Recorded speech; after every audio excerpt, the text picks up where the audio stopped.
விஜய் அவர்களுடைய கட்சி இன்னைக்கு 2ஆம் ஆண்டு தொடங்க விழா. அந்த நிகழ்ச்சியில் உங்களுக்கு பாட்டு பாட வாய்ப்பு எப்படி உங்களை அணுகுனாங்க? நீங்கள் என்ன சொன்னீங்க? ஸ்டேஜில் பர்ஃபார்மன்ஸ் சொன்னீங்க. விஜய் சார் என்ன சொல்கிறாரு? கண்டிப்பா விஜய் சாருடைய தமிழக வெற்றி கழகம் கட்சி வந்து இன்னைக்கு 2ஆம் ஆண்டு விழா நடக்குது. இந்த 2ஆம் ஆண்டு விழாவில் போன ஆண்டு விழாவில் வந்து நான் வந்து ரொம்ப ஆசைப்பட்டேன், எப்படியாச்சும் தலைவர் விஜய் பார்த்துடணுமே, ஃபோனுமே வரணுமே. ஆனால் இந்த ஆண்டு வந்து எனக்கு அவங்களே ஃபோன் பண்ணிட்டாங்க. இது விட்டுருங்க, நான் எடுத்துக்கிறேன். அவங்களே ஃபோன் பண்ணி நீங்கள் இந்த மாதிரி நிகழ்ச்சிக்கு வரணுமா அப்படின்னாங்க. எனக்கு ஆச்சரியமாக இருந்தது. நிசந்தானா அப்படின்னு. நிசந்தாம்மா அப்படின்னு நேற்று வந்தேனா, நேற்று வந்ததுல இருந்துமே இது ப்ரோக்ராமு பேசுனதுலேருந்தே அவங்களுடைய அணுகுமுறைகள் பேச்சுவார்த்தை அத்தனையும் அவர் போலயே இருந்துச்சு. அழகா அன்பா மரியாதையா. அதுபோல் நேற்று வந்தேன், இங்கே சென்னைக்கு வந்ததுலேருந்தே எங்களை நல்லா பார்த்துக்கிட்டாங்க. எந்த குறையும் இல்லை. கட்சிக்காரங்க அவரோட இருக்கிற எல்லா தொண்டர்களுமே அற்புதமாக எங்களை பார்த்துக்கிட்டாங்க.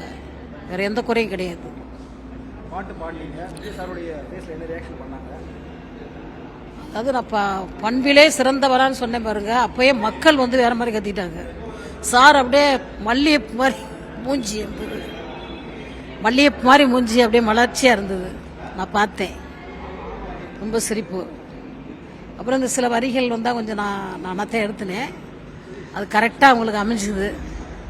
நல்லா சிரிச்சுட்டே தான் இன்ன வரைக்கும் இருந்தாங்க. அது ரொம்ப சந்தோஷமா இருந்துச்சு. அவருக்காக ஒரு பாடல் வரிகள் என்ன சொல்றீங்க? உங்களுடைய மியூசிக்கா பாடல் இப்போ பாடின மாதிரி. இப்போ நான் பாடி இருந்த பாட்டு, இப்போ வந்து 2 பாட்டு நான் எழுதிட்டு வந்தேன். ஒரு பாட்டு ஃபுல்லாக பாடிட்டேன், ஒரு பாட்டில் 2 ஸ்டெப் விட்டுட்டேன், மறந்துட்டேன். காரணம் என்னன்னா பதட்டம். அவரை சினிமாவிலே பார்த்தேன், நான் அன்னைக்கு தானே நேராக பார்த்தேன். அதனால் அவரை பார்த்தது நிஜமா பொய்யாங்கிற கன்ஃபியூஷன்லேயே நான் பயந்துட்டேன். அந்த விட்டு போன வரியை நான் இப்போ பாடுறேன். கட்டாயம் சாரு காதுக்கு போகிற அளவு நீங்கள் வச்சிடணும், வாங்கிக்கிட்டு போயிட்டு ஏமாத்தக்கூடாது. பார்ப்பதற்கு பொன் வண்டு பேச்சு நில கற்கண்டு, பார்ப்பதற்கு பொன் வண்டு பேச்சு நில கற்கண்டு, சதிகார கூட்டத்துக்கு சரியான அணுகுண்டு, சதிகார கூட்டத்துக்கு சரியான அணுகுண்டு. தலைவர் விஜய் என்று வாழ்க, தமிழக வெற்றி கழகம் மலர்க.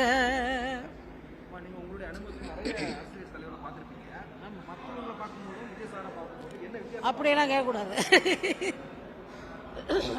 இதுதான் எங்களை மாட்டி விடுற வேலை. அப்பெல்லாம் கிடையாது. தலைவர் விஜய் எப்படி இருக்காரு அது மட்டும் கேளுங்க.